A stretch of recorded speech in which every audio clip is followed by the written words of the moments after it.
Okay, so we're talking about specific and non-specific sensors. Your CO, H2S, and O2 sensor, those are all specific sensors. What you see is what you get. The LEL and VOC sensors, those are non-specific. Okay, and what we mean by that is it's just giving us a number. So it's like these two sensors are like a radar gun. Okay, so a police officer is beside the road and they're pointing the trigger at the oncoming objects. So when they look at their radar, all they're getting is just a number, right? It's not telling them that it's a motorcycle coming or a car or a truck or sometimes even a tree coming at them. Mm-hmm. It's just a number, and that's what these two sensors do. It's not telling us what's present. All it's telling us is that if it's a explosive gas, okay, it's going to tell us that something there is explosive. So if you know that you're in a natural gas environment, it's going to read on a 1-to-1 ratio because we use methane to calibrate. If it's a real low level gas, if it's like if you guys could call out to the ammonia spill or ammonia leak, what you'll see is it'll take a reading on the VOC sensor way before it becomes you take a hit on the LEL sensor. Okay. If you guys have a Sharpie around here anywhere, or and what's the VOC going to tell us? Yeah, so in the VOC is volatile organic compounds. So it's going to take a look at a lot of the VOCs. It also has also going to take a look at some inorganics, such as ammonia.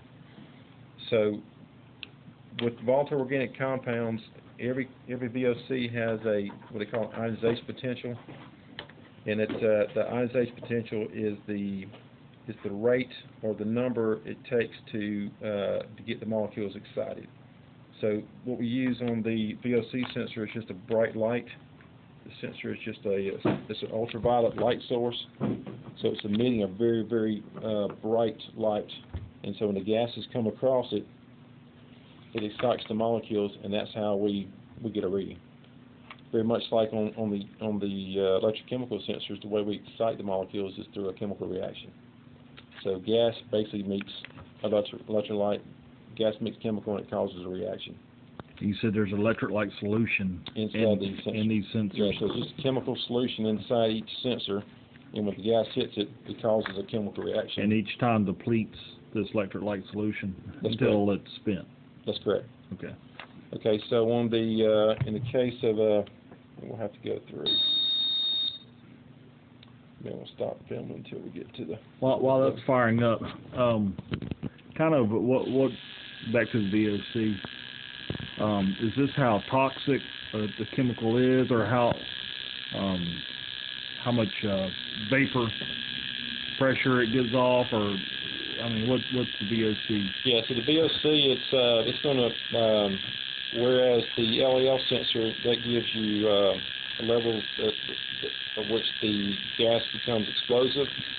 And the VOC we're measuring in toxicity range. Toxicity. Yeah, so we got explosivity, toxicity. So the LEL sensor is designed to get you home every night. Okay. The VOC sensor is designed to help you enjoy your retirement. Okay. So what's going to happen is we want to make sure that we don't go boom during the day. Okay. We also want to make sure that in 30 years when you guys retire, that your organs and everything, your innards aren't eating up with exposure.